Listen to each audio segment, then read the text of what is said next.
Our lines are now locked because it is 11:35 on the east coast of the United States of America and 8:35 on the west, and that means it's time for the industry's #1 performance coaching wake-up call to begin. My name is Jason Spurlock, obviously the host of this call, the same as yesterday and probably the same that will be here tomorrow.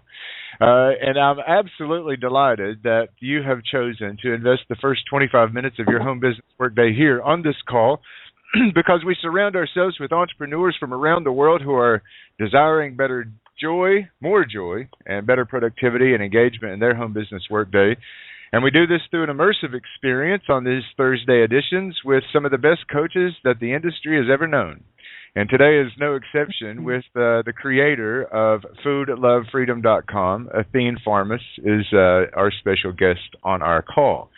Before we bring out our special guest, I do want to just say that our contagiosity, if you will, is not slowing down here. I do hope that you'll come back next week as we are joined with Tracy Campoli, who is an outstanding fitness instructor, the producer of many DVD programs. She appears on TV and magazines all the daggone time, followed up by Amberly Miller and Jordana Iyer. So make sure that you make a special note, place it by your machine, or set an alarm on your cell phone to join us back here each Monday through Friday at 8:35 Pacific time, 11:35 Eastern time for these fast-paced, live, and interactive discussions. With that out of the way, I'd like to bring out, as noted, our lovely guest, Athene Farmas, the creator of Food Love Freedom. She is not only just the creator of foodlovefreedom.com, but she creates many unique 90-day customized health coaching routines that are holistic in their approach.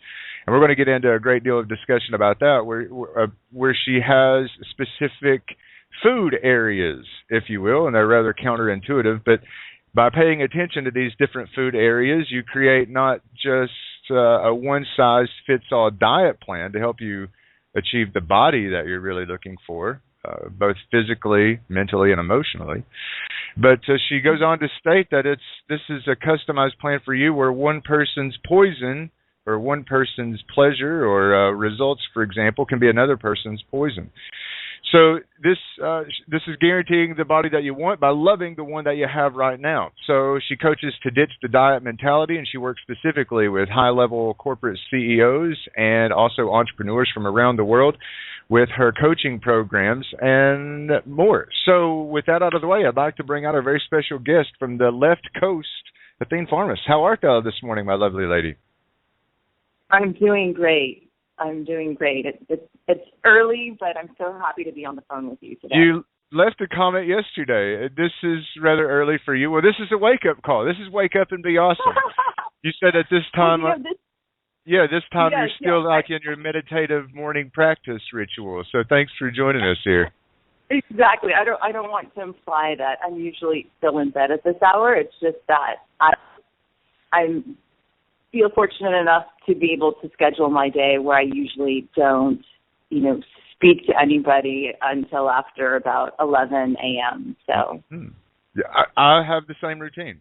I mean, this is the first phone call that I will place or receive of my day, and it's 11:35 here on the East Coast. So I follow the same ritual. Talking on the phone can be quite an energy-consuming. We can't really manage time because we're all given the same 24 hours. We just have to manage our energy, and sometimes talking on the phone can be one of those very consumptive energy tasks. So I try to manage it appropriately, and it sounds like you do too.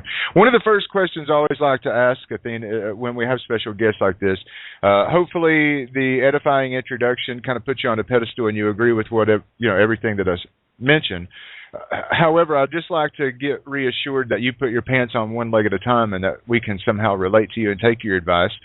You've got a BS in business marketing and also holistically certified in health management from the Institute of Integrative Nutrition.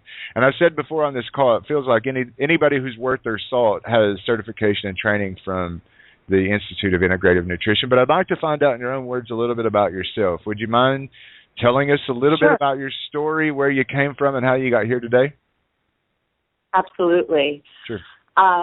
So holistic health and healing had always been a passion of mine. But right out of college, I started working in real estate and, going to little weekend seminars and retreats here and there. And fortunately, when the market shifted in about 2008, I really saw that as an opportunity for me to question whether or not I wanted to continue in real estate or really look into pursuing what I had been giving myself permission to do on the weekends.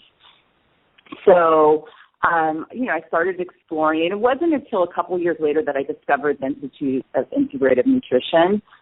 However, during that time, I was just really finessing because I didn't know what it was that I wanted to do. I knew that it was going to be in the field of healing, and food is another passion of mine. I'm Greek. I was raised in the restaurant business. It was always a way of expressing love in my family, and very much a foodie.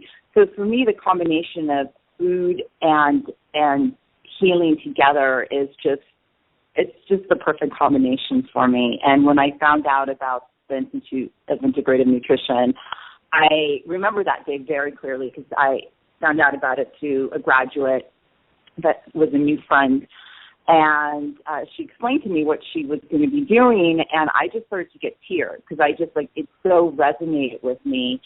I then immediately signed up. The quest was over, and, the rest is unfolded. But, prior to that, many, many years of dieting, being on the dieting hamster wheel, as I call it. My acronym for diet is do it endless time. So for almost a quarter of a century, Jason, I was trying everything. I mean, from Jenny Craig,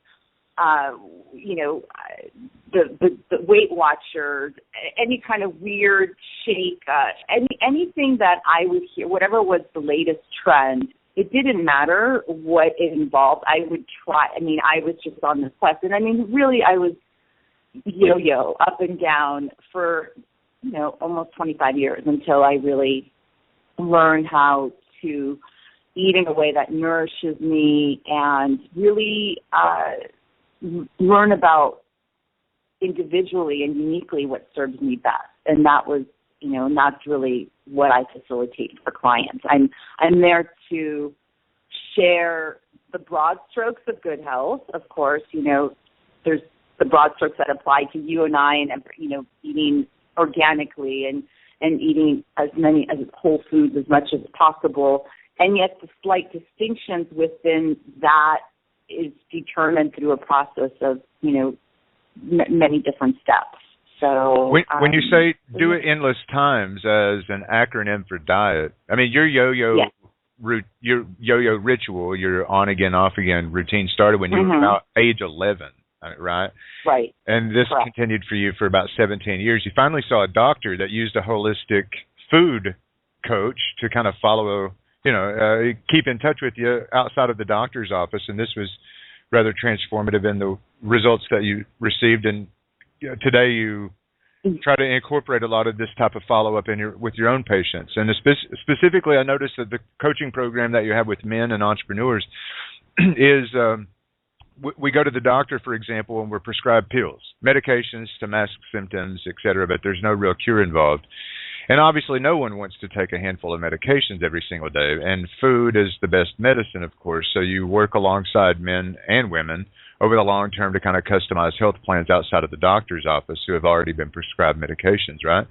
So in other words, right. This came to you at a very young age, at the age of 11, and I think a lot of people in the United States and in the Western world, but specifically women, kind of deal with this body amorphia kind of syndrome. And I really appreciate the holistic health that you take with spirituality, moving meditations, as you say, et cetera. So go into detail about what was going on with you at 11 years old and continued on for 17, and what kind of changed everything when this doctor used a holistic food coach to kind of help you break through this. Sure. Well, at 11, it was just my BFF, my best friend at the time. Her parents put her on a diet, and we would do everything together. So since Rachel was on a diet, I I just joined her in that, not really knowing what that involved. And I wasn't overweight at the time. So that really, that sort of mindset is what began, the deprivation cycle is what actually starting to gain weight. And then this holistic doctor, this medical doctor with an integrative approach to his practice, he was facilitating a 21-day cleanse at the spiritual center that I was attending. And again, at that time, this was 15 years ago, I had cleanses and detoxes weren't as popular as they are now. And I had no idea what that involved at all. But one of the benefits said lose up to 10 pounds, and I was all for that. So that's why I signed up for it. I had no idea what the protocol really is. Lose 10 pounds. There. The doctor's obviously like, trained in marketing. Yeah. Lose 10 pounds of belly fat in 7 days. Lose up to 10 pounds, and I was really that was enough for me. And it was because it was at the spiritual center I go to, I felt safe in that environment, and really that was the first time I learned about using one part of it. All 3 weeks were vegan, no animal proteins or animal products for 3 weeks, and then the last week was all raw foods. And so during that time, I saw that, okay, wait a minute, I could actually be eating, but I'm not going to be eating the low-fat, non-fat, dairy, that kind of thing, those fake diet foods. I was eating real foods, and I was really satiated. My eczema that I had been suffering from, since childhood went away, and I had great mental clarity. My skin was glowing, and I did release some weight as well. And yet, it was such an empowering experience. And so that is, part of that program is what I've created in my Be Hot Not Hungry program, which is my 21-day detox, which has, my slant on everything. But that was the inspiration, was because that was the beginning of my journey, really, learning. Be hot, not hungry. I love it. Yeah. It's like eat this, not that. Yeah. I know, it's perfect. I want to be hot, not hungry. Exactly. I mean, who doesn't want to be hot and not hungry? This is for me. One of the things I want to talk with you about, though, are these primary food areas that you focus on. Because this is not just about eating. This is not just about watching what you put in your mouth and being satiated and how much that food you put in your mouth, and not just about the medications from the doctor or the exercise programs. I mean, you focus on these, quote, food areas, but they are food for the soul, rather. And the first thing starts out with relationships. There's 5 of these that you focus on in your programs, and I'd just like for you to touch on each of them so that we know exactly where you're coming from. Sure. So oftentimes when, a client starts working with me, the focus, they believe initially that the focus is about food. Well, should I be vegan, or should I, be eating more kale or quinoa and more green smoothies? And I say yes to all of that. And yet, the focus is not just about the food that comes on a plate. There's so many other areas of our life that nourish us that I believe are just as important. And one of those areas being relationships. So, for instance, you could be doing all the right things, quote unquote, food-wise, and yet if you're in an unhappy marriage or unfulfilling relationship, abusive relationship, whether it be personal or something at work, in your family, well, that affects you. And I would say, regardless of all the greens that you're eating throughout the day, you're unhealthy. And how you assimilate the food, the healthy food you're consuming, is actually, it affects the absorption. It affects how it's metabolized and digested in your body. So you're actually not, I believe, reaping the full benefits of this beautiful, healthy food that you're eating if you are in a toxic environment in, your relationships. Just hormone levels, are going to be drastically affected in your body through with the stress, right? So you're obviously going to metabolize food differently with the elevated level of cortisol rather than if you have a balanced, good night's rest and and you're stable in your emotional state, you're just going to process your food more differently. So relationships obviously is a key part of weight loss, and especially body transformation. I mean, you could probably lose weight on in a high stress relationship. A lot of people do. They get skinny as a rail. They just don't eat and everything goes away. But your body also turns to really mushy, saggy eyes, dark circles, all of this type of stuff. It's just not healthy. Well, I mean, but think about it it's great to hear that you've experienced this as well, because I didn't say I've experienced it. I just say I know a lot of people. My life is perfect. Don't get me wrong. And I'm already hot. No. I mean, when you're in love and you're so nourished by the attention and affection of your lover, and you just food becomes secondary. That's why that feeling of when you're just falling in love and your hunger just dissipates. It's because you're being nourished by these other areas of your life. So the love that you're receiving is actually fueling you and feeding you in a way that a meal never could, right? So that I think that's a perfect example of that. And to your point about the cortisol, this relates to another area of the 5 areas that I discussed, movement practice or exercise. So if you're going about exercising in a way that's just this mentality of, and this is specifically because I work predominantly with women, okay? So with women, if the approach is got to get it done, got to do it, got to get through it, just do it, the whole Nike idea, right? Just do it, go for the burn. And yet you're sort of pushing your body in a way that maybe doesn't feel good. And I have friends that are into CrossFit and run triathlons, and that they love it. They love pushing themselves, and that's sort of their pleasure zone, and that's great.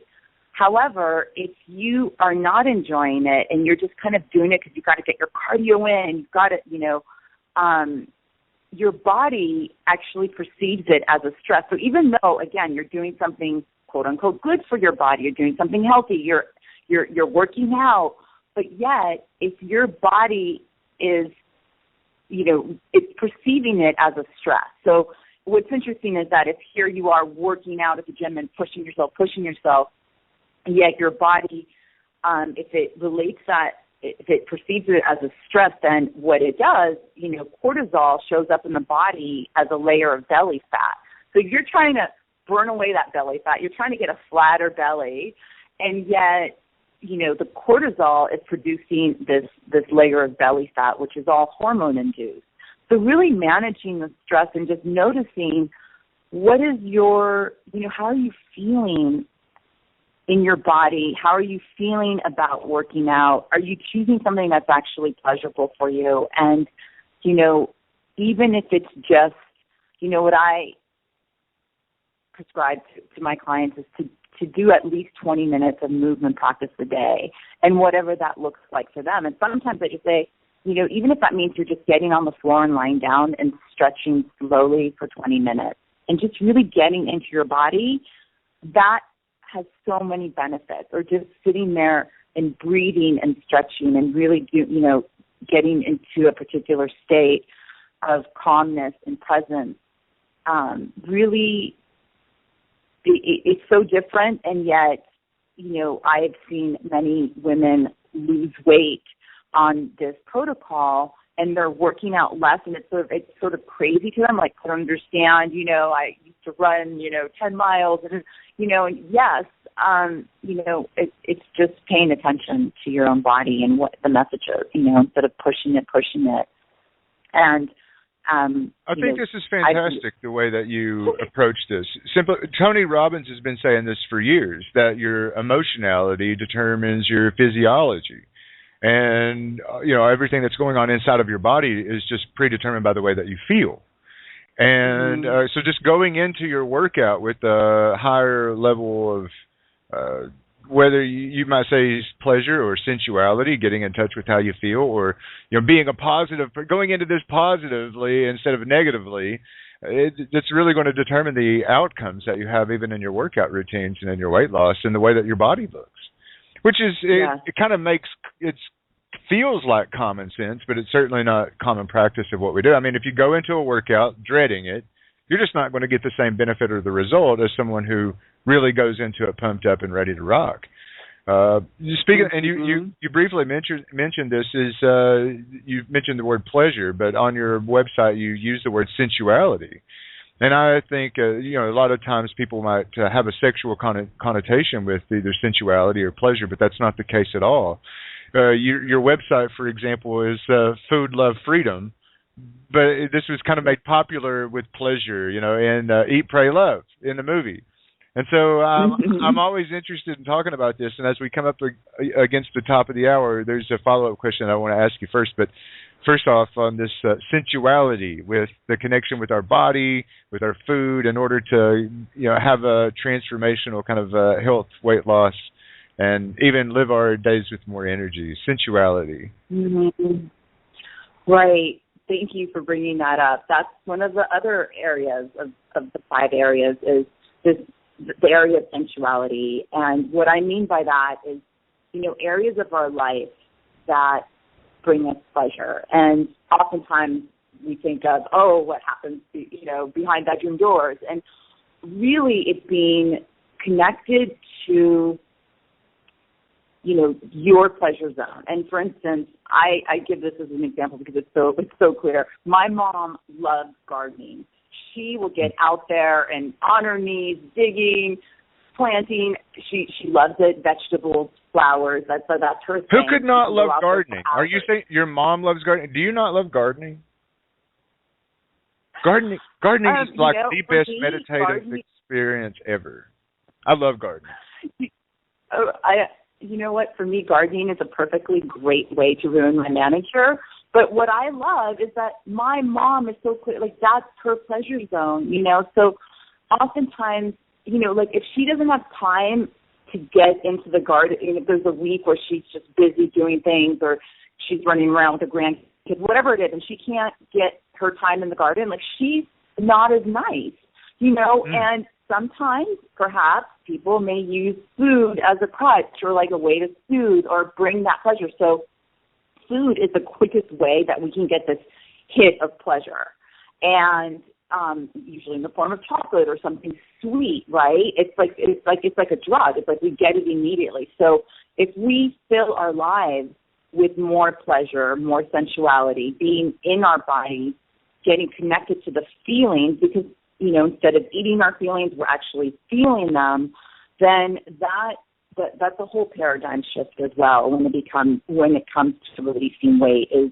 just looking at what is it that you love. I mean, I remember working with a woman who, I looked at the pattern of, I'd asked her what was her weight a year ago, what was her weight 6 months ago, and what was her weight presently. And then we kind of traced back and said, well, what happened? Because it was clear that she started, she was gaining weight over the year. And I said, what happened? And she said, well, I started a new job. I was working more hours. And when we started exploring what her pleasure zone was and what she really, really enjoyed, that's the thing that you could do for hours and it feels like 5 minutes went by. And her thing was painting. She used to take out an easel and paint. And she said, I put away my paint. And I haven't even looked at my easel for, the last 9 months. And I thought, you've got to do that. That's one of the first steps. I mean, so it's not start making your green smoothie every morning. And, there'll be changes in the food arena as well. But it's so important that for her in particular, that her painting, that her easel came right out again, so she is connected to this area of her life that brings her immense happiness and contentment.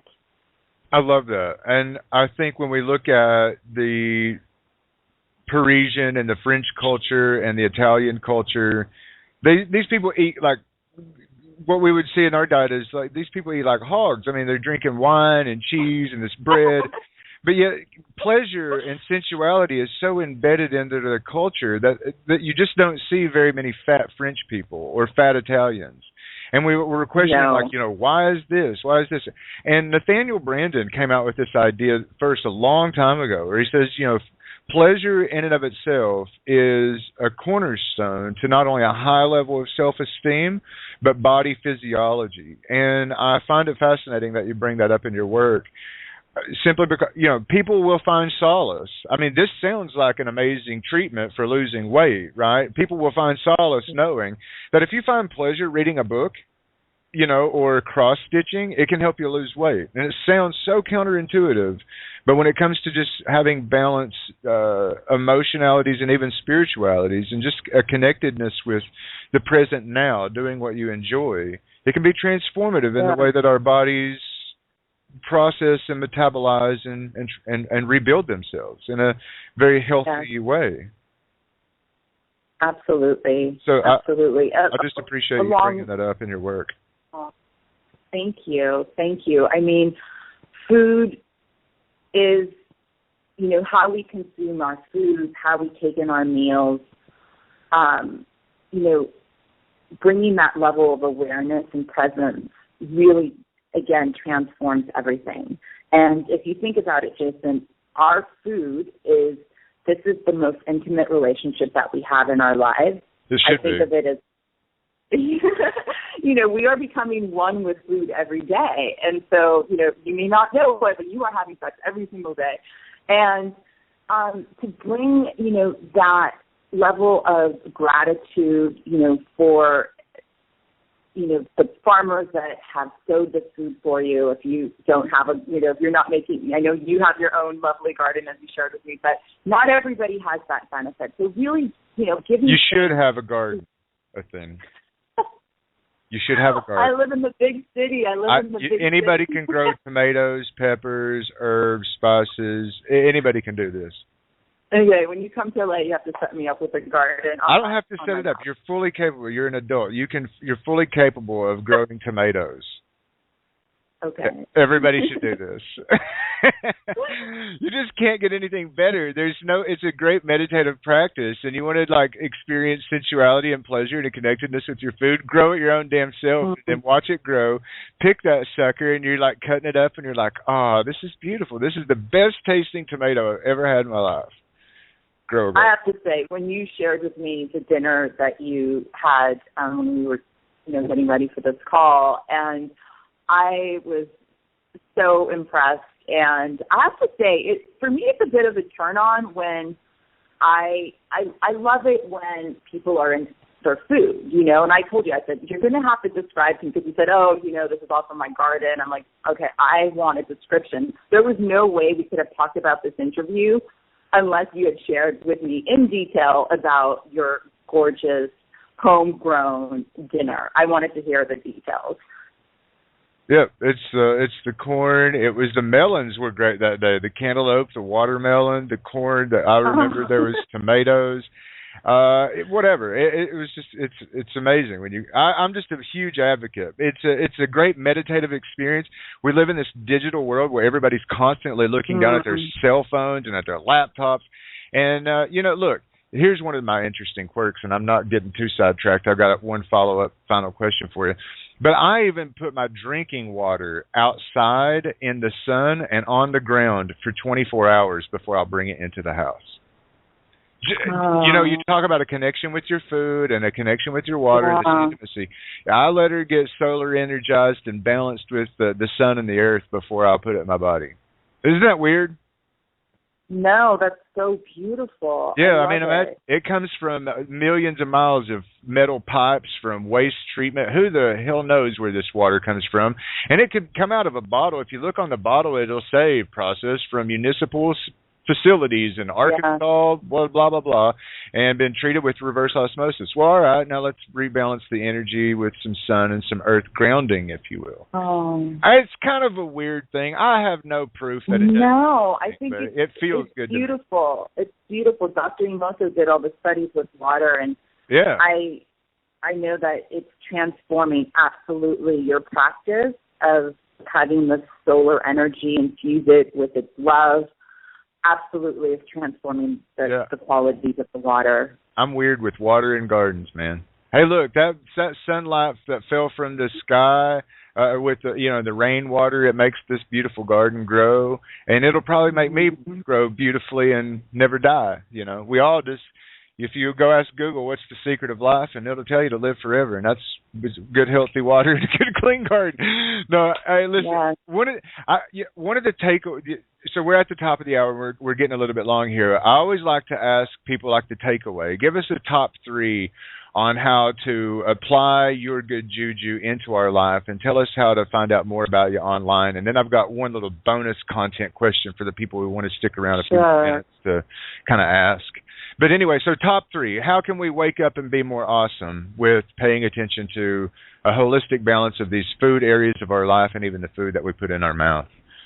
Sure. So I would say I would invite the listeners to develop a morning practice, whether that is 5 minutes to 3 hours, whatever you are able to create in your morning to just, I believe that morning time is a sacred portal to how we create for the rest of the day.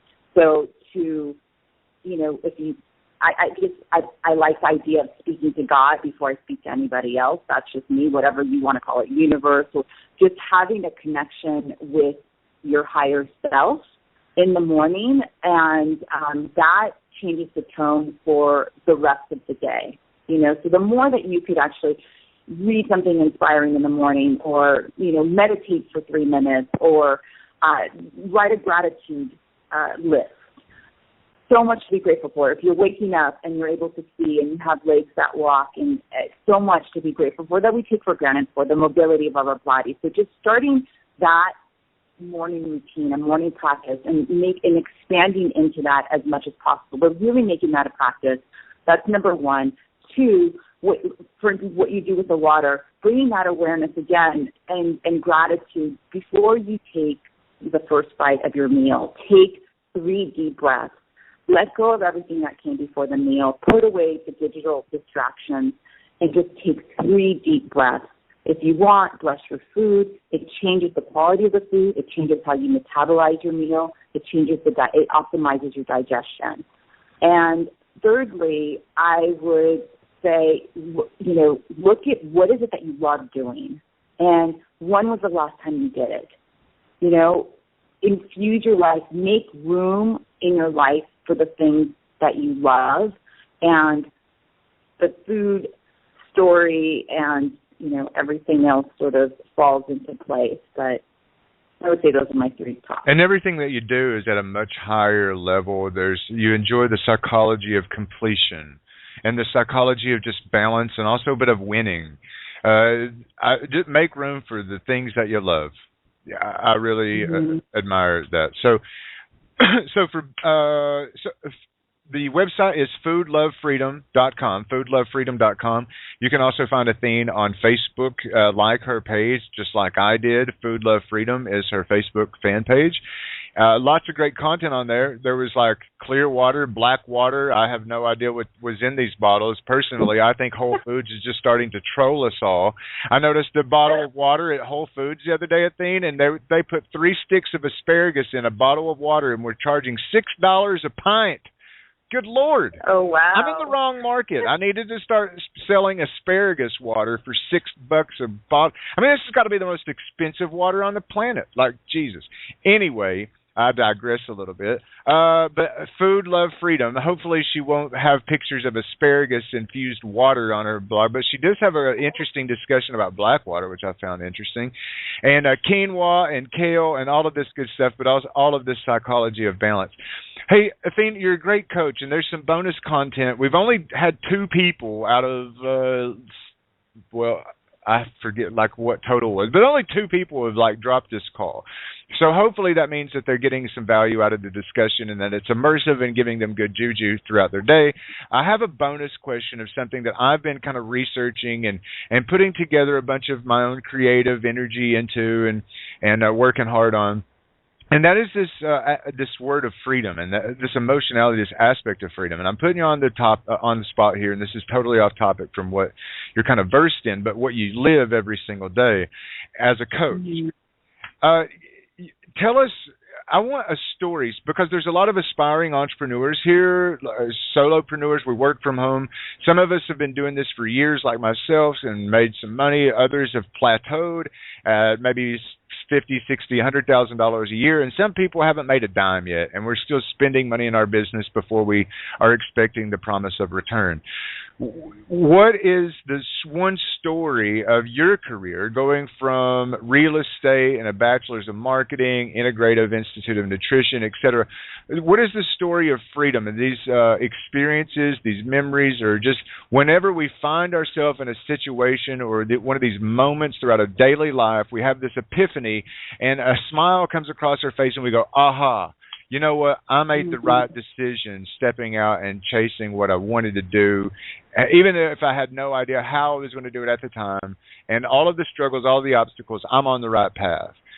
Tell us, I mean, you know, we're a freedompreneur. You do all of your work, you know, you're coaching on Skype and on the phone. Not all of it, but a lot of it is on Skype and on the phone. It's a kind of a virtual kind of an atmosphere. You could do it from anywhere.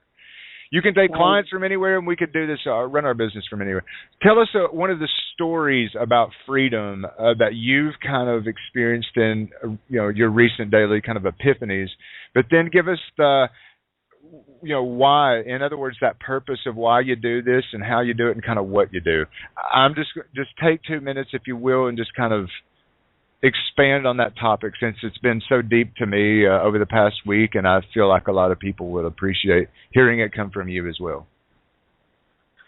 Thank you. Well, freedom, the freedom that you described also very much has this element of faith integrated. Did you say faith? Because faith. Excellent. Because our topic on Tuesday was faith and focus.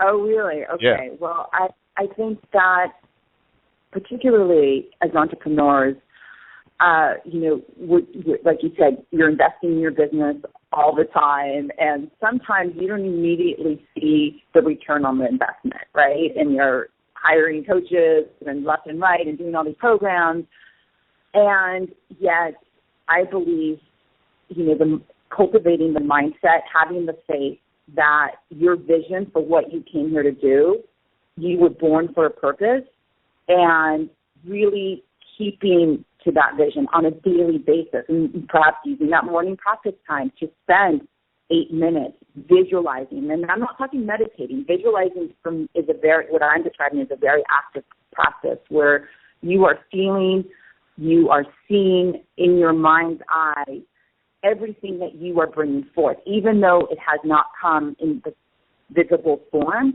You are seeing it in your mind's eye, committing to that vision, believing that what you have to offer is of value. What you offer matters, and you are here to transform and uplift the lives of others. And that, you know, that your gift, that these gifts that you may take for granted are actually, you know, that the world is waiting to receive them. And so really keeping to that, you know, keeping on that positive mindset, especially when you're just starting out and you're not seeing it, but knowing what is possible, and really surrounding yourself with up-leveled thinkers, you know, listening to this podcast, reading books that up-level you, turning off the media. I gave away my TV 5 years ago. I've yet to replace it. I'm thinking about getting one now, just so when I have friends over, we could actually watch a movie, you know. But I just, you know, I use that time that I used to just plop myself in front of the TV and use that time to read and, you know, master my mindset. I think that's really key as an entrepreneur, because it's easy to kind of fall into groupthink about the economy, about what's happening, or what, you know, just forget about it. You create your own reality. And I think it's really important to be, you know, it's extremely important, despite, you know, knowing that the money is available and knowing that the clients are available. There is more than enough, believing in the abundance of the universe and knowing that there's more than enough for all of us to be extremely wealthy extremely prosperous while serving others and being rewarded for that. But really believing that and just paying attention. Who's around you? Who do you speak to? That whole idea of you are the average of the 5 people that you hang out with the most. I also believe that you're the average of the average health of the 5 people that you hang out most. So health and wealth for me are very related and in ways can be synonymous. So really paying attention to that. If you want to up-level your health, well, are you hanging out with friends who want to grab McDonald's? So really paying attention to that. You want to create immense wealth in your life. Are you hanging out with wealthy people, or are you hanging out with people who are complaining about their boss? I mean, I find that most of my friends have their own businesses, or if they're have a job, they also have their own business. It's just, I think it's more of a mindset. Like, they just believe that they can go out there and create and make a difference on this planet. And, these are the people that I choose to surround myself with. Yes. Well, thank you for that. That's kind of, it was off the topic of health and wellness a little bit, but more in the space of creative flow with your business. And it's just one of those things that have been near and dear to me, and I just kind of wanted to get your own kind of freestyle ad-lib on it. So thank you for joining us, and I do hope that you've enjoyed the conversation as much as myself, and apparently as much as all of our listeners. And I do hope that you'll join us again very soon. Yes? Absolutely. I would look forward to that. Excellent. Well, our guest again, for those of you dialing in late, is Athene Farmas. She is the author and creator of Food Love Freedom, foodlovefreedom.com. You can check her out on the web and on Facebook. Hopefully you'll subscribe to her newsletters. Check out some of her programs. I'm incredibly interested in the working with men section of her website, specifically when I saw that her 5 food areas included relationships, spirituality, sensuality, and moving meditations, which are so in alignment of what we talk about on this call all the time.